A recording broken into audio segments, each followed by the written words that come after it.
FPL managers, it is James, can't win FPL, and we are getting super close now to the deadline of game week 1, which is happening on Friday. So I thought I would let you guys have a quick look and see exactly where my team's up to ahead of the deadline. It's highly likely I will be activating that bench boost in game week 1. There is a slight possibility I will go for game week 2 if I want to strengthen up in a couple of positions, but at this moment in time, I genuinely don't know. If you do want to keep up to date with everything I am doing, everything is posted also on TikTok, Instagram, everything basically. So just look for Counting FPL and you will find it. And if you do not already subscribe, make sure you are subscribing to me and I'll try and reply to every single one of you in the comments. So of course, we're on a bench boost. So we will talk about game week 1 bench boost. So we'll go straight in with the goalkeepers. You will see I have got the magnificent Kinski from Tottenham Hotspur, and you will also see I've got Bart, not Simpson, Verbruggen for Brighton.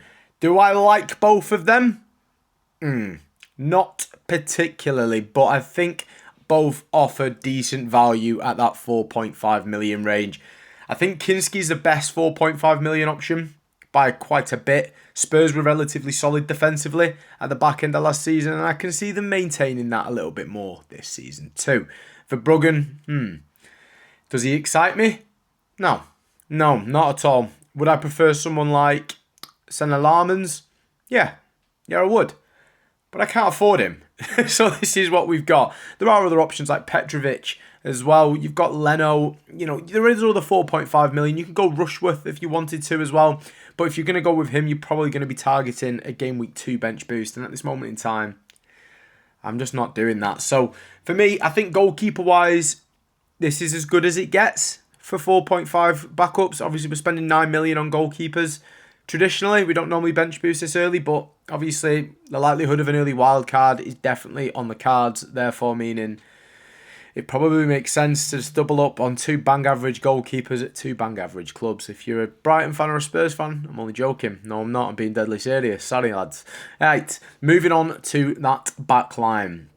Troy Hume has been in my team for quite a while now. That's mainly due to the fact he's been playing as a right winger. That being said, he did play as a right back in his last game, but in that game he actually scored. So I think it's very easy to get excited about a player during pre-season, and he's definitely one to get excited about, I think, nonetheless. I've not spent a lot of money on defenders, and this is what might come back to bite me because there's a lot of points in defenders. We learned that last season, especially with defensive contributions. Is Troy Hume going to be nailed all season? I don't think he will be, but I think for the purpose of an early bench boost, which will take you into an early wild card, I think it's quite reasonable to start with him. I think there's been a little bit of a debate to maybe go for 09, but got a bad feeling after game week 1, he's going to come a dud spot. But that being said, anyone who has Coventry plays, Ipswich plays, you're probably not going to use them anyway after game week 1 or 2, are you? Let's be honest. So Calafiori, for me, is probably the best option to go budget-wise in that Arsenal defence. Gabriel is the most desirable pick by a country mile, but there's just no way you can fit him in. You really pick him Haaland or Gabriel, Bruno or Gabriel. You can't have them all. If you do, fair play. Your team balance will be awful. But Calafiori, obviously for me, I think is a very, very solid option. Scored in 20-odd seconds. Was hooked just before the 60-minute mark in the Community Shield, meaning he wouldn't have got a clean sheet. But if he'd have played another 30 seconds, he would have been on for anywhere between 12 and 15 points, which is incredible for a defender on FPL. Never mind Calafiori, who plays at 5.5 million. So for me, I think he's the best option. I think he's very nailed. I've not got too many concerns about him at this moment in time. Overall, relatively solid. Luke Shaw. I don't love it, but he's nailed. He started every game, well, played every game in the Premier League last season for Manchester United. Is he going to get you loads of points? No. Are you kind of banking on 1 out of 2 clean sheets in the opening 2? Absolutely, yeah. He's not going to get a mega haul. Don't even think about it. His legs are gone. His back end's massive. He's got a big Buddha belly, but he does a job and he's 4.5 million and gets that entry point into that Manchester United defence. You don't need to overcomplicate it. Do I prefer Maguire? Yes. But I can't have him the way I've built this team. Otherwise, I absolutely wouldn't hesitate and I would have Harry Maguire. Now, moving on to the bench. Obviously, you'll see I've got 2 defenders on there. And I will start with O'Shea. For me, I think he's probably the best £4 million option. Is it a conflict of interest to have O'Shea, Enzo Lefebvre and Hume in the same team? Yes, it is. But you're not going to go for a Coventry defender against Arsenal. You're not. It's as simple as it is. You're not going to do it. You're definitely not going to go for a Hull one against Man United either, are you? So who's your other option? There isn't. That is it in a nutshell. You could maybe make that argument that you go for Luke O'Nien in that sense and triple up on Sunderland, but then you've got triple Sunderland. Is that good? I don't know, but there's arguments on both sides. For me, O'Shea and Luke O'Nien, if confirmed to start, are the two best £4 million defenders. Subject to whatever you think. I won't talk too much on that. I don't really think he's a great pick, but he's 4 million. He's 4 million for a reason. Now, you'll see not many people have gone this route. Maxim de Kuiper for Brighton. Now, with the injuries to Matoma and the other fella, my mind's gone blank, it's highly likely he's going to start as a winger for Brighton. Which, of course, is the same reason why you'd be bringing in Troy Hume. You think there's a chance he's going to get a little bit more advanced at the pitch. That's exactly my thought process with De Kuiper. I think it's kind of gone under the radar.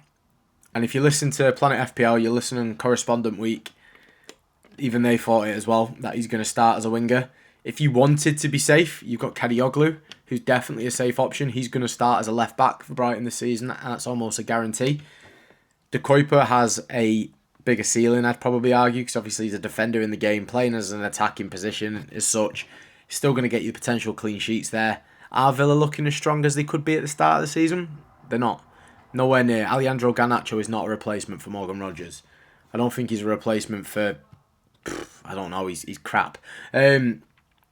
I think it's relatively solid, that. I'm not set on that. That is definitely a player that could go higher for Brentford, is high on my consideration list, and of course Kadioglu's there as well. Just the question is, do you want to double up on that Brighton defence in game week 1? It's hard to say. Villa have got a good record against Brighton as well, so tough one. But at this moment in time, I think Kinski, Hume, Calafiori, Shaw, they're the most nailed. O'Shea could change and De Kuiper could definitely change. I think the back three stays the same. So moving on to the midfield, you'll see I've got Bruno Fernandes. Bruno Cunha. No, Bruno Fernandes is just brilliant. I'm not going to start the season without him. And 48.6% of managers at the time of filming this aren't going to start without him. Man United play Hull and they play Ipswich in game week 1 and 2. Let's not overcomplicate it, fellas. They are fantastic fixtures and Bruno Fernandes is the best player in the Premier League. Touchy that one, innit, lads? Only messing. Nah, yes, 100%. Country mile. Bruno Fernandes, of course, missed 2 penalties for Manchester United in the space of 4 days. Will he still be on penalties? That's the question. Yes, he will. It's not going to change. I'm not going to overcomplicate it. Bruno Fernandes is a phenomenal pick. Just get him in your team. And if it don't work out, you can sell him and you can upgrade very, very easily. Next up is Brian Mbeumo. I love him. Absolutely love him. What a pre-season he's had for Manchester United. Looking highly likely to play as the number 9 as well, because it looks like Benjamin Sesko probably will be on the bench for Hull away in game week 1, which leads me to believe he's probably going to get maybe 15-20 minutes in that game. Score, result dependent, but for me, Mbeumo starts that, and I would probably think you'd see Ahmad or Cunha come off before Mbeumo would, just due to the fitness in pre-season and stuff like that. Again, not one you need to overcomplicate. I think Mbeumo's nailed. He's had a good pre-season. And for me, I don't see a world where I go without him. He's been in my team for too long now, I think, to change. So moving on to Szoboszlai. I really don't like this as a pick, to be honest. I really don't. I don't think the ceiling's as high as everyone's making out to be. I think there's arguments that someone like Bruno Guimaraes could potentially be better, but am I brave enough to go against 41.3% of managers? Probably not, to be honest with you. So at this moment in time, I am going to go for Szoboszlai. On the off chance he gets the occasional penalty when Isak's knee buckles, no doubt. Potential opportunity for DEFCON. Set pieces, definitely going to be on some of them. I don't mind that. I like that quite a lot. Moving on from Szoboszlai, we've got Ilman and Jai. Now, it looks like he's pledged his future to Everton, at least for now, making him probably the best £6 million midfielder, in my opinion. The fixtures for Everton just seem relatively okay. I can't really complain. You're looking all the way through to game week 6. You've got Palace, you've got Bournemouth. United's typically quite a tough game between the two. It's always boring. You've got Tottenham, you've got Ipswich, you've got Hull. For me, he's like forget about him for six game weeks and just keep him in your team. I don't mind that Palace or Bournemouth fixture either, because both have got new managers. I just think with the penalties and everything else, I think he's a good pick. Is he going to go crazy? Probably not, but reliable. Minutes are there as well. Finishing off that midfield is Enzo Lefebvre. Someone who, again, has been in my team pretty much since the very start, and I don't see a world where that changes, to be completely honest with you. I really like him as a pick. Again, another player who's on penalties, going to be on some of the set pieces, and he's involved in so much that Sunderland do. If Sunderland play well, he probably plays well. There's no need to overcomplicate it. My two favourite £6 million midfielders are Iliman Ndiaye and Enzo Lefebvre.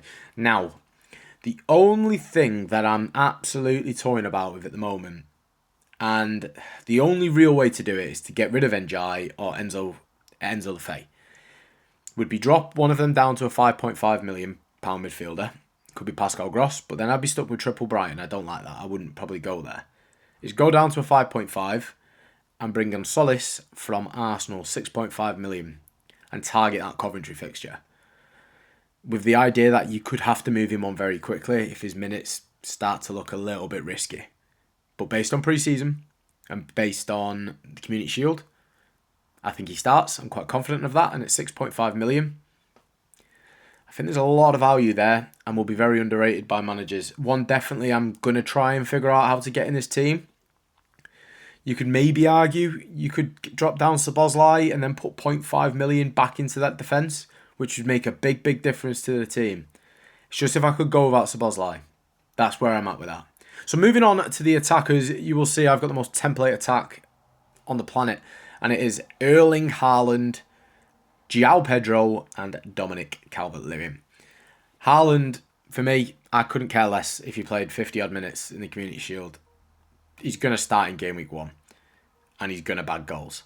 He is the man machine. And listen, if he starts flopping and not doing very well after a couple of weeks, he can go. Because I'm probably going to have to wildcard early anyway. Or if worst comes to worst, I can just move him on. But Coventry in game week 3 isn't a fixture that you really want to ignore. I think the last couple of seasons around game week 3, I've actually triple captained Haaland, and each time he scored a hat-trick. Can he make it? I think it's 3 seasons in a row he's done that. I'd have to fact check myself. If you know that as a fact, let me know in the comments, because I'm certain in game week 3 for the last 2 seasons, Haaland scored a hat-trick. I could be wrong. Someone let me know. João Pedro, I like. I'm not really looking to go away from that. High ownership player, playing under a new manager, Xabi Alonso, with Cole Palmer who's fully rested, himself who's fully rested. I just don't see a world where I go without him. I'm not going to overcomplicate it. He's frustrating as hell to own at times, but he also had a very good season last season, even though he had some big dry spells in between. So we're finishing off that attack with Dominic Calvert-Lewin. For me, the only contender for Calvert-Lewin would probably be Igor Jesus. But at this moment in time, I'd probably just play it safe and go for Calvert-Lewin. Again, super consistent scorer last season. And that's what I'm looking at in my attack there. You know, I think it's a good template to work with. And there's a reason why so many people have got these 3 strikers. Calvert-Lewin did well. Pedro did well. Haaland always does well. Simple as it is. So overall, I think this would be relatively good. I would be quite happy to bench boost this in game week 1 as well. Again, there's just a couple of caveats there that I'm not 100% sure on. Szoboszlai, I'm still not sure. Ndiaye, I'm pretty locked on. Enzo Lefebvre won't be leaving. It's O'Shea, Goalkeeper, and Szoboszlai, possibly. If I did drop down Szoboszlai, I probably would get rid of Shaw and get Harry Maguire, if I'm being completely honest, just for that aerial threat. But again, I don't know. So if you like this video, guys, and you haven't already subscribed, hit that subscribe button, and I will see you later.